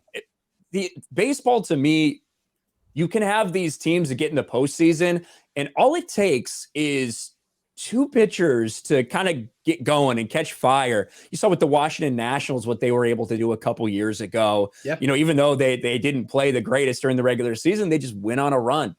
So I don't know if you're ever going to eliminate, the top teams, maybe just falling in a rut, falling in a little bit of a slump, and a team that did not play well but happened to sneak in the last spot does well. But it's all where that cutoff is. Right. So more money for sure. Any sport other than football, when they do this, and I agree with you, it does. It waters it down. It makes it, you can manufacture, it's what your return on investment is, and you're adding a whole nother series for this. You said, put it perfectly, manufactured drama. The NFL, they add playoff teams, and it's still one weekend. They make it work for them. They have an NFL playoff triple header where people show up with sacks of money and say, take my money, because it's the best product in the world. But you said it, well, where you're adding a whole nother series in baseball, or you're adding just a win or go home fucking game, which is frustrating. It doesn't translate as well. And I don't think they should be adding more playoff teams. I don't. It's so crazy because, this is a season that's 162 games. Yeah. Yet we're resistant to adding like maybe another playoff round. You know what I mean? It's crazy when you think about it that way. Yeah, but we've seen enough. Take some regular season games out of it. Like the NFL, that's what the NFL did. We're like, tell you what, we'll play one less preseason game and add a regular season game. And it's just, that makes sense. That's common sense. We got 162 games. Let's add 7 more. Well, I mean, in each league, it's going to come to at least 5 or 7 more. You're like, no. I'm exhausted. Get to the good stuff. We waited. We didn't play 162 games to see the 12th seed, see if they can knock off the 1 seed. We didn't do that. Yeah, Geno. Yeah. Okay. Yeah. What's it called? Star Tack, and it makes the ball sticky. All right, I'll show. Spider Tack. I'm going to use that on Frank's balls later to see if making shit up to fuck with me, you people. No. Draft rules. A draft lottery will be implemented to discourage tanking. Also, in order to prohibit service time manipulation, draft picks will be induced. So tanking has been part of baseball for a decade. The Houston Astros built their team that way. The Chicago Cubs built their team that way. And it is very much, if you're going to be an average team and miss the playoffs, you may as well lose as many games as possible. And there's no doubt that affects the game. It affects people wanting to go out. If you're watching a team that isn't even trying, it's frustrating as hell. But it's tough to argue against it when people are being rewarded for it. So implementing the lottery is a way to do that. But at the same time, we've seen in the NBA, they have a draft lottery. That doesn't stop teams from tanking, because you still have the better chance of getting that number 1 draft pick if you lose the most games. Yeah. And plus those teams that are tanking, they're not usually spending. That's the thing, is there's no real detriment to take as an owner. If you spend nothing, and Major League Baseball's proven this, the Oakland A's have proven this. We spend nothing, we try to lose, and one season we'll try to win, and then all of a sudden someone says, well, you didn't spend any money. They go, well, we made money. And if that, it's unfortunate, but there's no way right now, and they are making moves to get people off of tanking, but at the same time, there's only so much you can do, and hopefully they do more, because the last thing I want to see is another Philadelphia 76ers garbage, trust the process. I'm not trying to watch you guys tell me that you're purposely losing games. Hopefully we get the 1 pick. Oh, look, goody, we did. Okay, well, let's try to groom him. Let's purposely lose again since Embiid is hurt. Oh, look, we're drafting number 1 again. It's like that, I understand from an owner's perspective, is maybe a lucrative way to build a team. But at the same time, if I'm a Philadelphia 76ers fan, or if I'm an Oakland A's fan, how are you going to ask me to show up during those process years, because that's what they're asking me to do. They're still sending me emails about season tickets. What are we doing? I will say, I just popped into my head a second ago, maybe expanding the playoffs could have a legitimate effect on that. Because now, if you're just a mediocre team, all it takes is a little run in, September for you to get back in contention for that last wild card spot. So maybe that could have a net positive effect in terms of tanking more so than even a lottery will. It definitely could. Yeah. I don't like the idea that like a team would spend as little as they can and lose on purpose. That just is like, Well, then you always have the outlier. The thing that they can always look to are the Tampa Bay Rays, who spend no fucking money and are good every damn year. Like they spend all the no sunshine. money. Not on that field. That's the worst field in baseball. Ryan, I try to tell people you need to be rooting against the Rays. People should be rooting against the Rays every year, because while it is commendable to say, yeah, we don't have the biggest budget, I promise you the owner of the Tampa Bay Rays has the budget to be able to spend on players. He just knows he's got a smart enough front office, and all the other owners in the league are going to use him as an example, as really a scapegoat of why we don't have to spend. Technically, we can just build our roster and from the ground up in the minor leagues, and we can build a team just like the Rays can. But you see across baseball, they never build a team like the Rays, and it's maybe bad for the sport overall.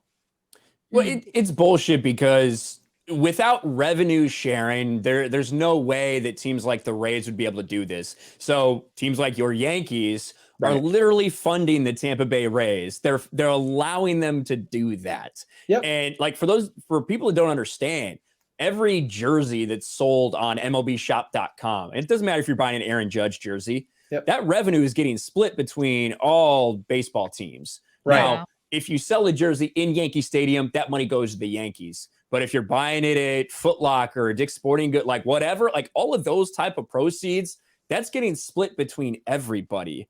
So that allows teams like these small market teams to do what they're doing and continue to survive, which is a good thing that we have these small market teams. It's a good thing we have all these teams in all these cities, but it's inherently unfair. Wow. Good point.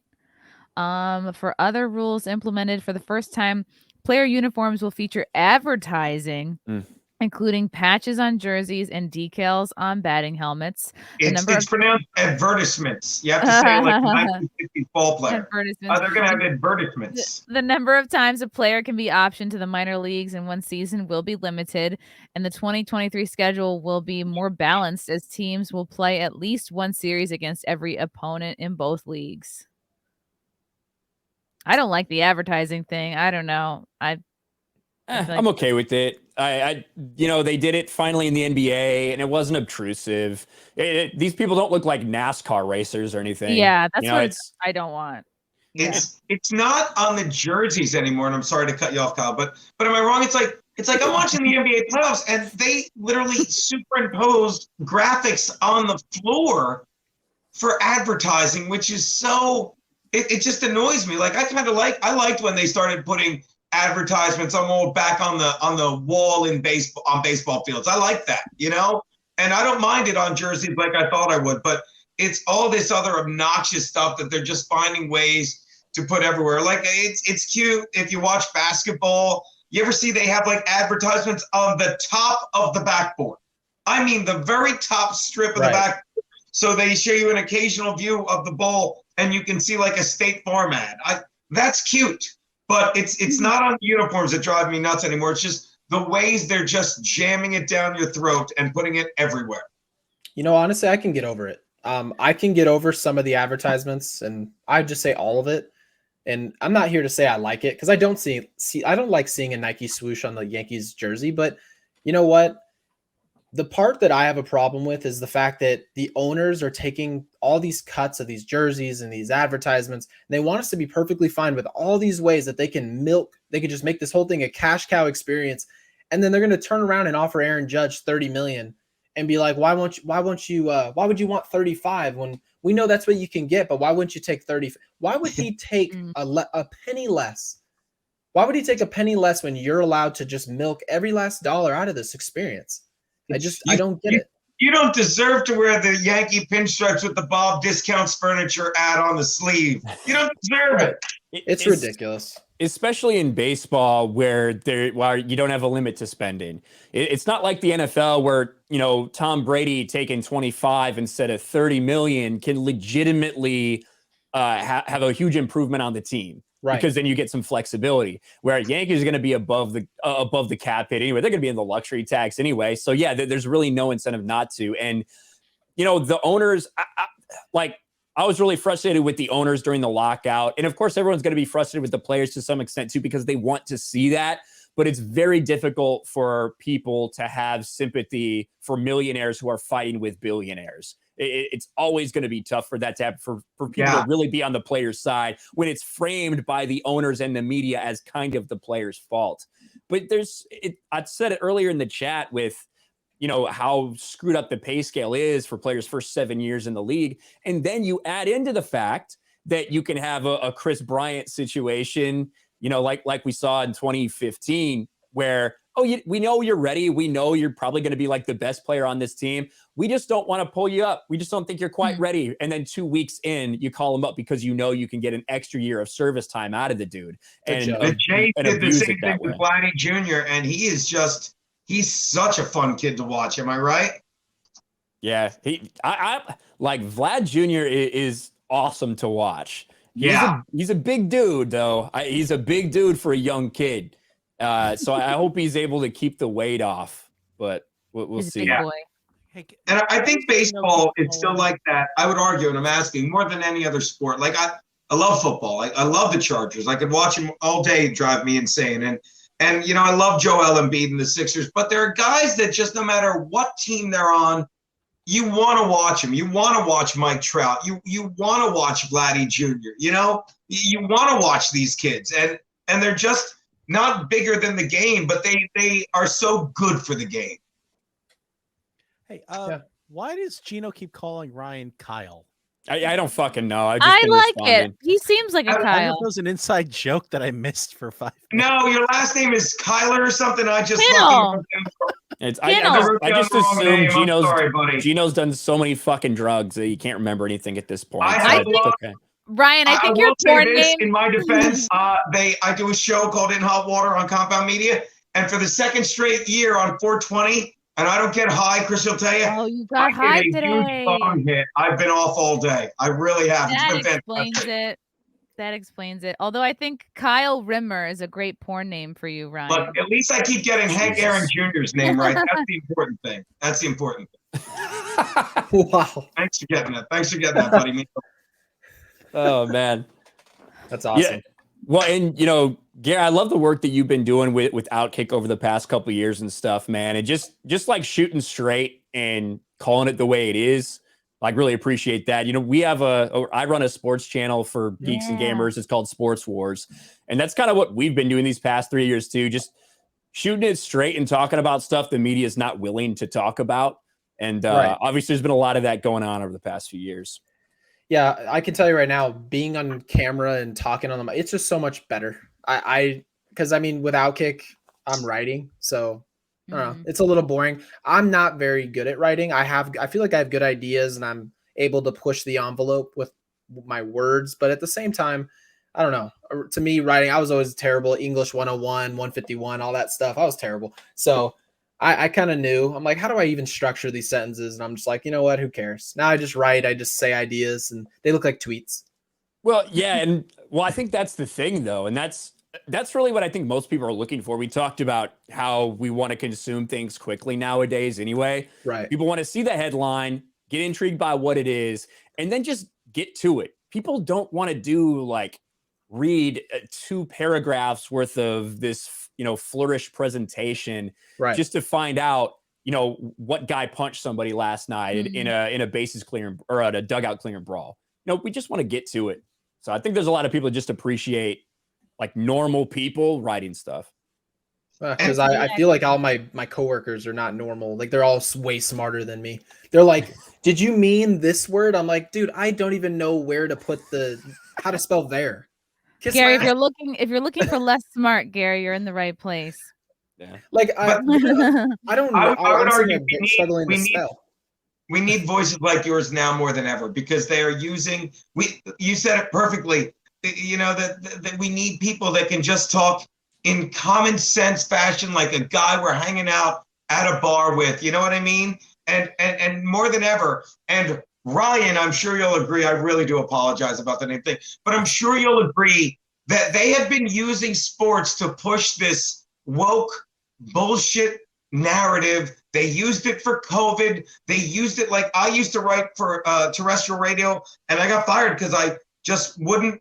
When they tried to cancel the Big Ten and the Pac-12, and they said, "Oh, if you get COVID, you have 3," and it's just all bullshit. And when parents of the children said, "Before you cancel the season, can we see that study?" and it was like so many others, "Oh, they took it offline," and then they had to let them play the season.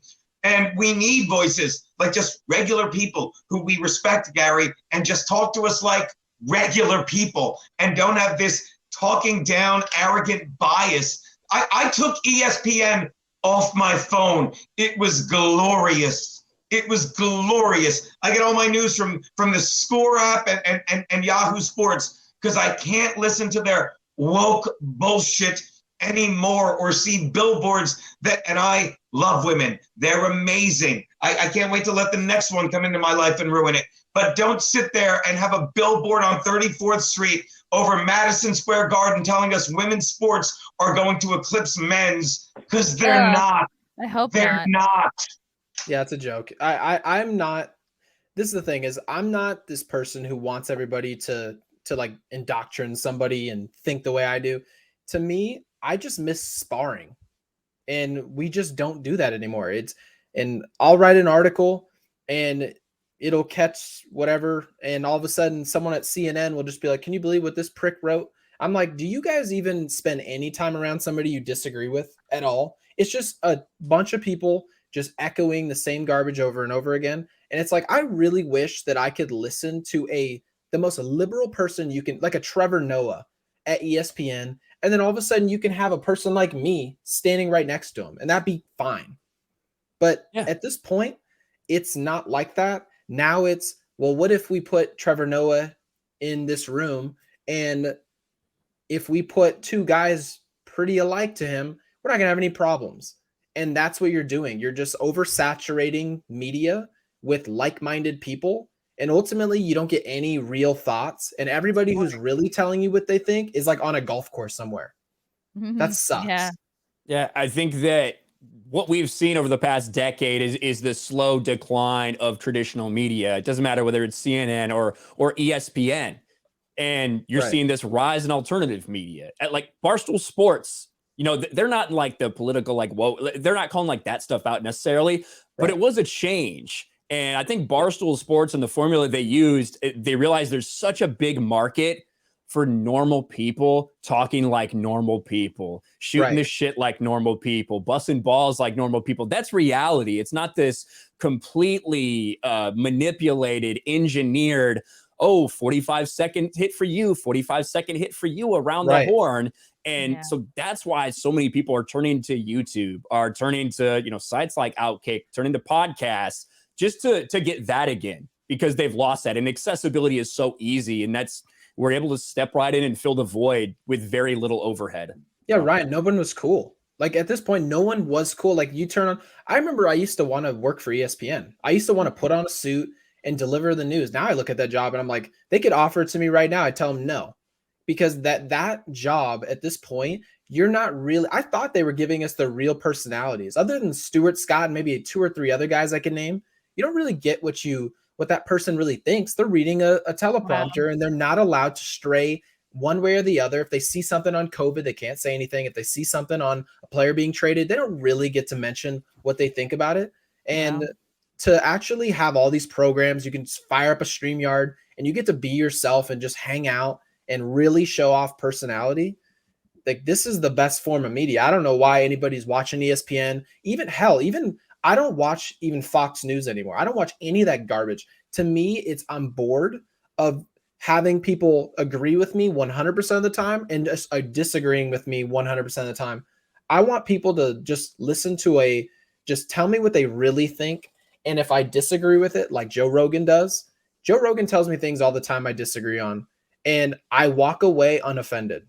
I walk away not pissed off, nothing. And that's why he's the richest man to ever touch a mic at this point, is because he can just walk in, tell you he's voting for Bernie Sanders, and he's got Trump supporters watching him.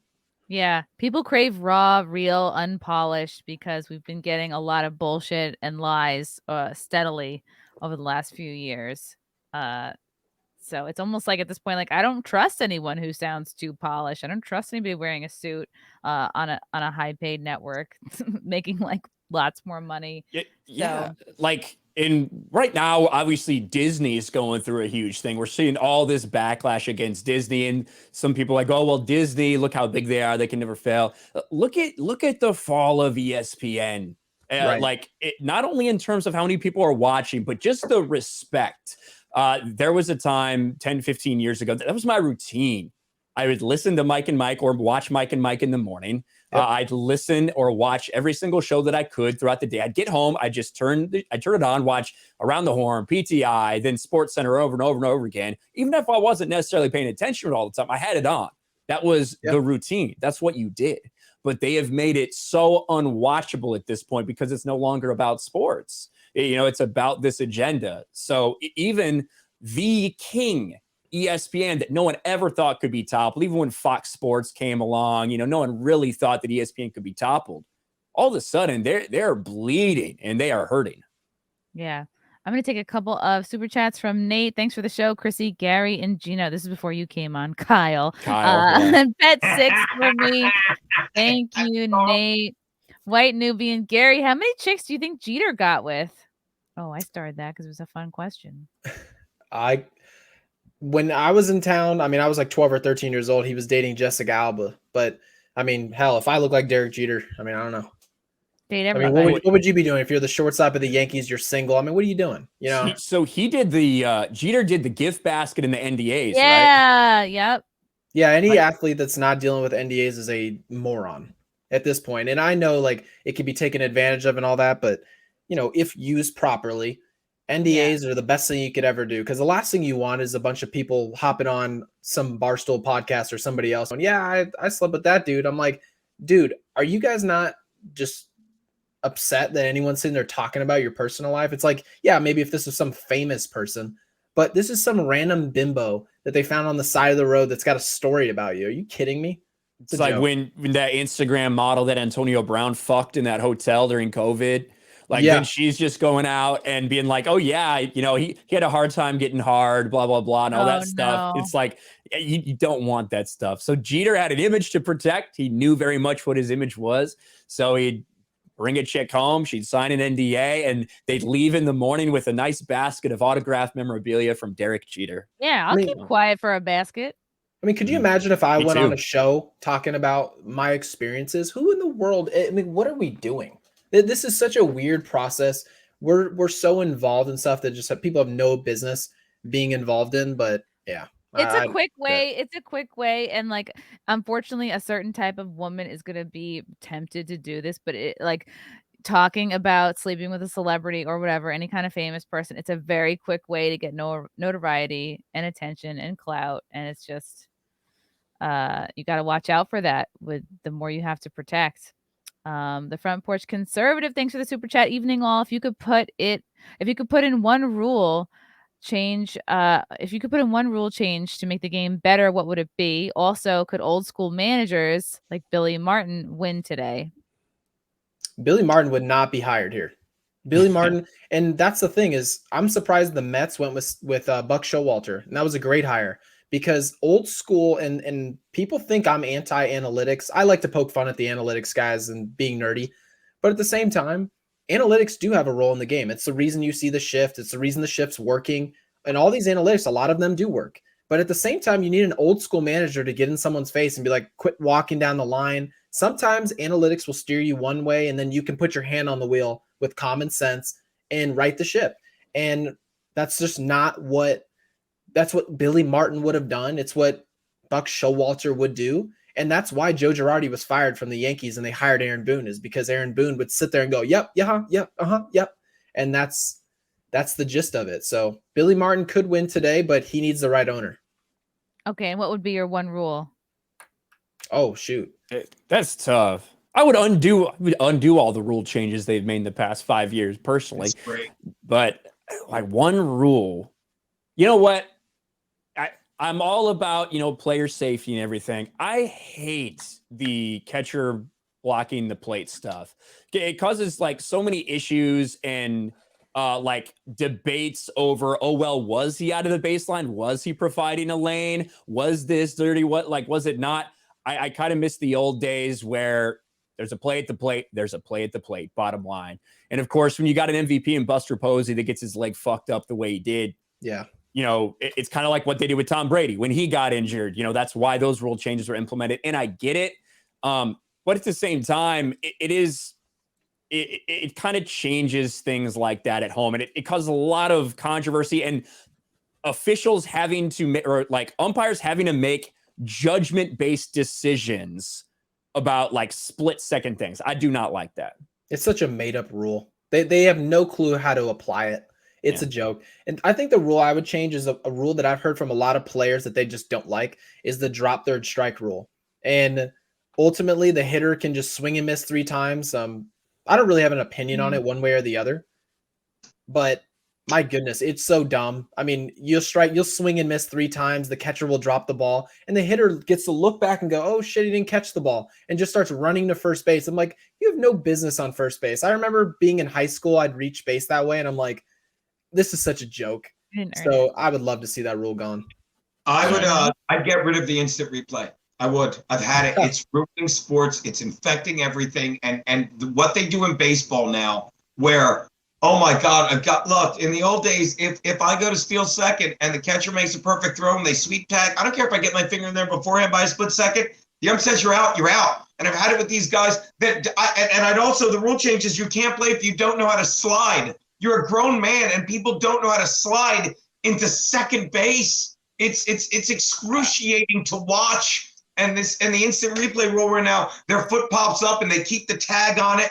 And now you find yourself rooting for calls when all we want the umpires to do is their job and be in position. And if you miss a call here and there, we don't care as long as you're in position. That's part of the game. But the replay it's like a plague, and once it infects any sport, it's never less, it's always more. It's always more. And I hate what it's done to every sport, especially something as slowly paced as baseball. I hate it. That is it. Geno, that is 1000% spot on when it comes to like tags like that. That is not the intention for a player to beat somebody on a slide and then a guy hold the tag. And then if for an instant, one hand moves up a centimeter while the other one's coming on, that he's out. That is bullshit. So you're spot on with that, man. Yeah. And they want to speed up the game, but you lose 5 minutes reviewing that. 5 minutes while people are going like, what am I fucking watching right now? It's a mess. They can replay division games. Maybe divisional games that are too important. Yankees, Red Sox, Yankees, Blue Jays. You can use replay there. But if the Yankees are playing the Detroit Tigers like they are today, I don't want to see a replay take 12 minutes. That's a joke. Yeah. Oh, yeah, for sure. I agree. Kyle loves his baseball. That's true. I do. Guys, this was an awesome chat. I can't believe how fast the time flew by. Let's go around, let everybody know where they can follow you, what's coming up. Let's start with Ryan. Well, thank you. It is Ryan, not Kyle, though Kyle does have a nice ring to it. But yeah, you can catch me. I'm high. I know. No, there's no big deal. So you can catch me on my channel, Ryan Kinel, RK Outpost. You can also find me on Sports Wars, where we're talking about everything and calling out the woke bullshit that's going on. But yeah, thanks for having me on, Chrissie. Thanks for letting me pop on, and awesome to talk to Geno again and to meet Gary. Oh yeah, this was awesome. Gary Sheffield Jr. What's going on with you? Yeah, so if you want to read my incredibly casual writing, you can go to outkick.com. And I'm Gary Sheffield Jr. on all platforms, mainly Twitter. Still can't figure out how to get verified on Instagram. I don't think it's ever going to happen. I might die of old age before it happens, but I refuse to use the platform until it happens. But yeah, you can find me Gary Sheffield Jr. on everything. So I'm mainly on Twitter. I'll see you there. Awesome. Thank you so much for coming on. And Geno Bisconte. I have a podcast on Compound Media called In Hot Water. I would love to have either of you on come on sometime and talk sports and tell people your actual name. And go Philly. Thanks, Geno. Thank you guys in the chat so much for your comments and questions. This was a good conversation. Until next time, guys. Bye.